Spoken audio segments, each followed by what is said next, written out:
But what is the measure of success? How do you know if you're successful, really successful? How do you know, especially when your success could be so vastly different from someone else's success? Here's how you measure. Results. Making measurable progress in reasonable time. That's all life asks. Making measurable progress in reasonable time. So you've got to be reasonable with time. Don't be unreasonable with time, parents. Don't be unreasonable with time, managers, brokers, business associates. Have a little patience. You can't ask somebody every 5 minutes, "How are you doing now?" That's too soon. The guy says, "I haven't left the building yet. Give me a break." So 5 minutes is too soon to ask. So 5 years is what? Too long and too late. So what is reasonable time to ask for results as a measure of progress?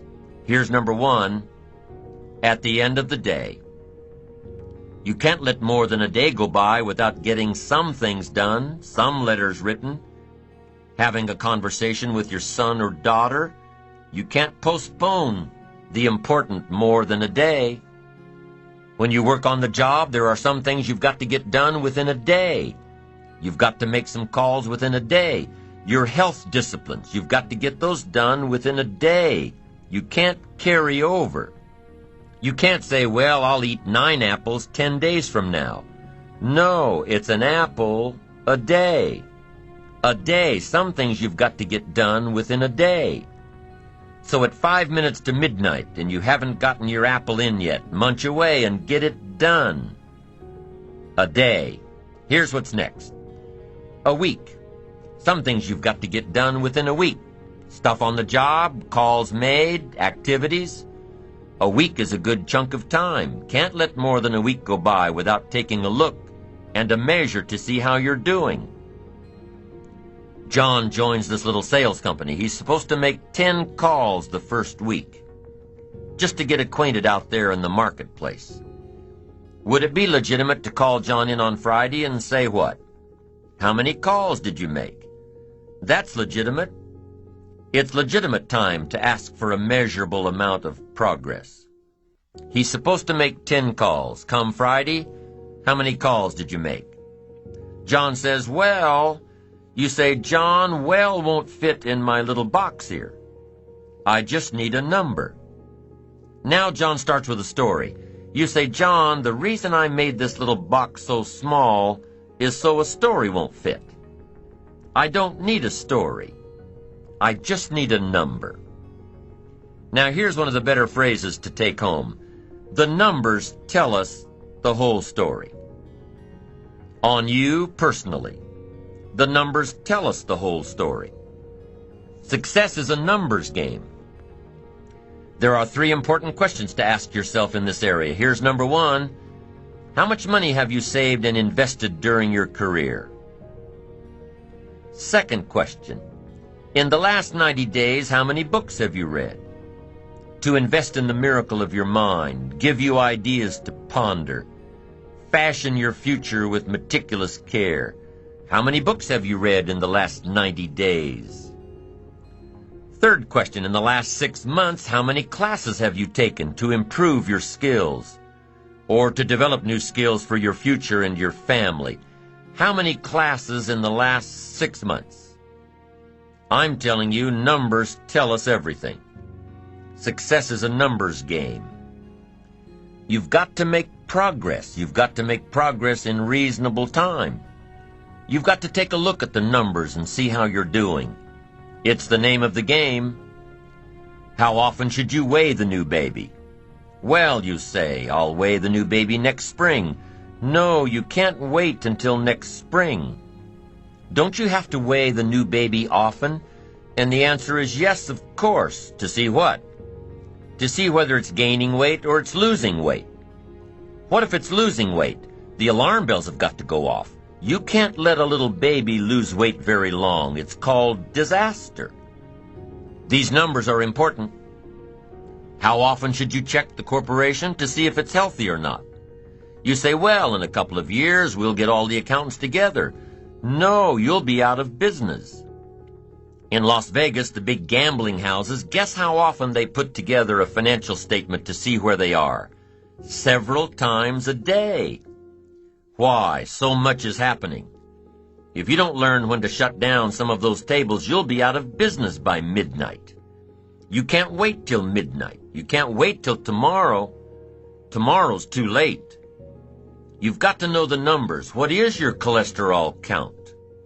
You don't know and you don't care?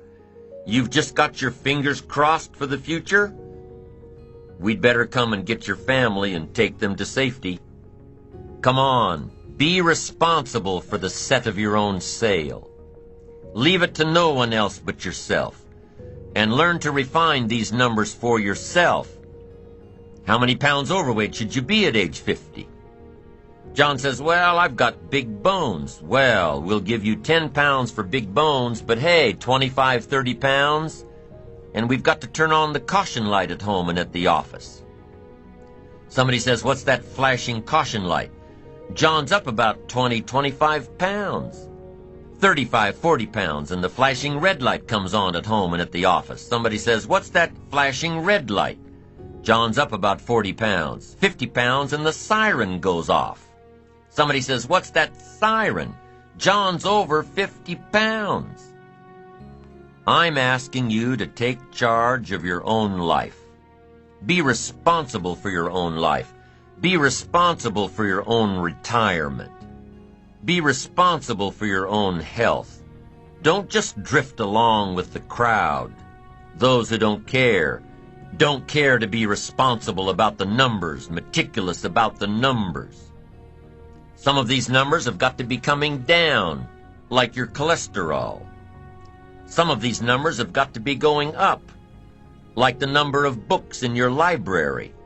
Don't be satisfied until you've looked at all your own numbers, and be responsible. Don't wait for somebody to come along. What if nobody comes along? You've got to be responsible yourself. Results are the name of the game.